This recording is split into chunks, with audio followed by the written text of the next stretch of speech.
Hey everyone, it's me Margot. Today is Sunday, January 25th, and I'm coming to you with my weekly update a day early. Normally I do them on Mondays, but tomorrow's going to be crazy busy, and I thought it'd be a good time to do it now. I have a few minutes.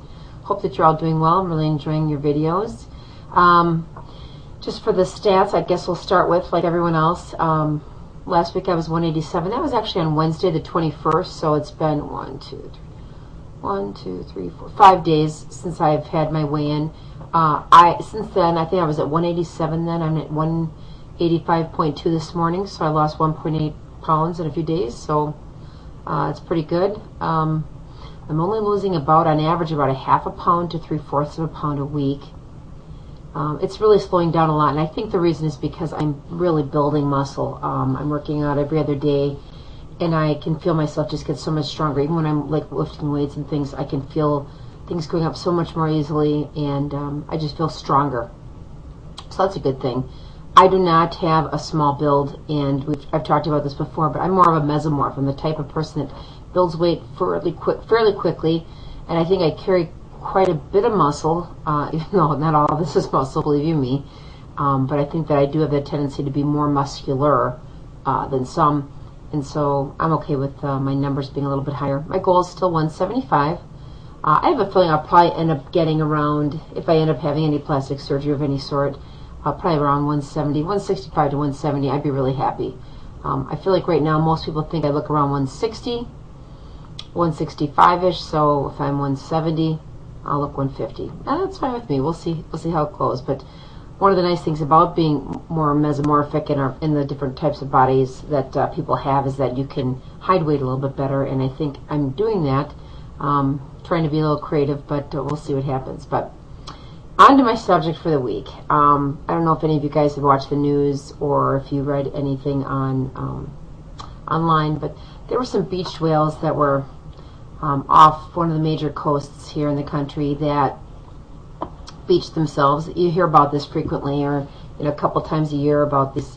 Sometimes it's one individual whale, sometimes it's a fleet of whales, and I thought, why do they do that? That's so silly. Why would they lead themselves to their own deaths by beaching themselves?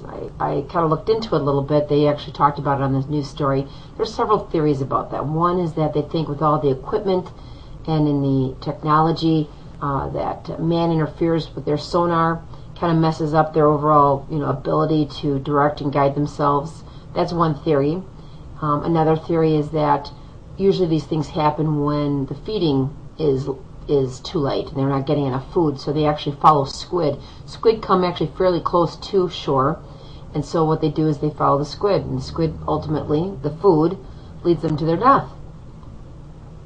Another theory is that the whales that are dying kind of congregate, and they become their own new pod, and they kind of lead each other to their ultimate deaths rather than dying at sea. And there are some whales, obviously, that do die at sea and are found as well. But this beaching kind of got to me. I thought, oh, that's just so stupid. And I'm such an animal lover. I'm like, gosh, it's so sad. And you saw some of these guys with their little, dorsal, whatever, their fins, struggling so hard, and their little blowholes,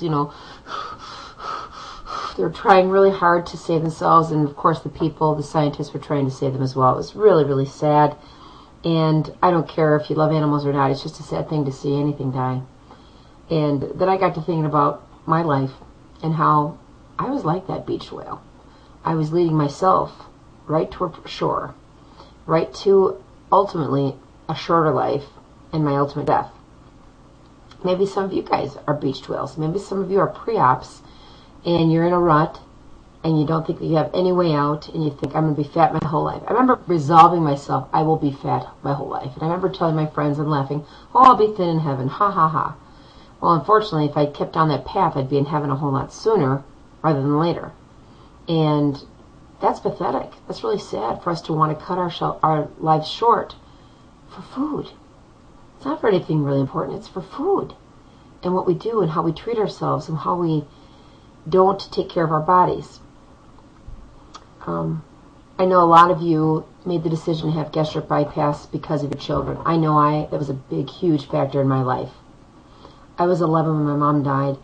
While my mom was a wonderful woman, and I am certainly the woman I am today because of her, even though I only had her for 11 short years. I would tell you that she lived a very hard life. She lived, as my brother says, she lived hard, died young, left a great-looking corpse. And she did. She died of ovarian cancer at 42, and she was a bit of a drinker, and she smoked a lot, and they think those two factors could have brought on maybe a genetic propensity a little sooner rather than later. Certainly 42 is way too early to die. It was for me to lose her at that age. But just think that through. Think that through about what you're doing for your kids. And sometimes when I don't want to go to the gym, or, I love Nicole's video when she's driving. She's like, I don't want to go, I don't want to go. But we buffet our bodies and we do what we've got to do to get there. We get off the couch and we run. We get off away from the computer and we exercise, or we don't eat that candy bar, or we don't make the poor choice in the food selections. And we make them for ourselves, to take care of ourselves so that we can stick around and have a good long life. That's our ultimate goal. And if I can speak to anybody who is pre-op right now, please take care of yourself. Whether you do it through the surgery or not, take care of yourself so you can be here for your kids. If you'd asked me at 11, you have a choice right now, and I'm right-handed. Margot, you can have a choice. You can either give me your right arm, and your mother will live, or she can die. You know what I would have said? How high do you want to go? How high on my arm do you want to go? Because I would have gladly given it. That's how much it impacted my life, having lost her. And I'm really just this last year really processing some of that loss, even though that was 34 plus years ago. I think a big part of my obesity was related to that, and I think part of the reason why I'm able to now move past that and having gotten surgery and having gotten in better shape and losing this weight is because I've finally grieved over that loss. So I don't want any of you guys to have children that have to go through that. And if I can spare anybody from any of that pain, please do what it takes to take care of yourself. Exercise, eat right. And those of us who are post-op, we can still make poor choices, even though we've already had the surgery and made a good choice with that. We can still make poor choices. We can still carb up. We can still not exercise. We can still smoke. We can still do things that we don't want to do. Choose life. Choose wholeness. Well, I'll get off my soapbox now, but anyway, don't follow the squid. Don't beat yourself.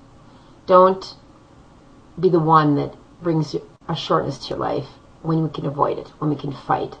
Fight it.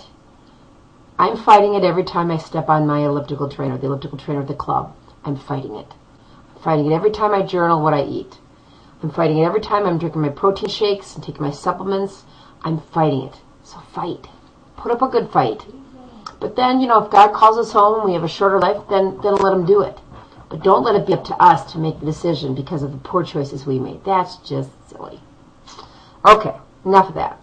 So, question. Oh, I got a job interview. My husband and I both have a job interview with the competition from where we used to work. Well, Steve is still working there now. And this company's been kind of wooing me for a few years. They've actually been trying to recruit me. But now the mortgage industry is kind of back and booming. We may hop on board. I've got an interview on the 2nd. So does my husband, Steve. I sure appreciate all your prayers. So thanks so much with all that. I also have an appointment that day with my surgeon. And I'm going to talk to him about my hernia, which has really been bothering me. I cut back on my crunches and my abdominal work that I've been doing, and that pain seems to be doing a whole lot better. So I think it is related to my hernia, but he'll check that out, and we'll see. We'll figure it out. We'll get to the bottom of it. I'm also taking, I'm back on my acid reflux, and I think that's helping too. I think it might be a little ulcerative, but I think I was exacerbating it. Is that the word? Because of all the abdominal work I was doing. I was trying to get those abs in shape, man. Abs is steel. Anyway, so I'll talk to him, but I may opt to have my surgery for my hernia / tummy tuck sooner rather than later. I'm meeting with this plastic surgeon on Friday the 6th, so we're going to see. I may have to put that on the table out there if this job wants me, so we'll see. So keep everything in your prayers. Don't be a beached whale. Keep those videos coming, and I'll talk to you real soon. Oh, by the way, I'm speaking to you now from my new webcam, so if it's like zooming in and out, it's the autofocus, so pardon me for that. I don't really know how to control that just yet, so I'll talk to you guys real soon. Take care.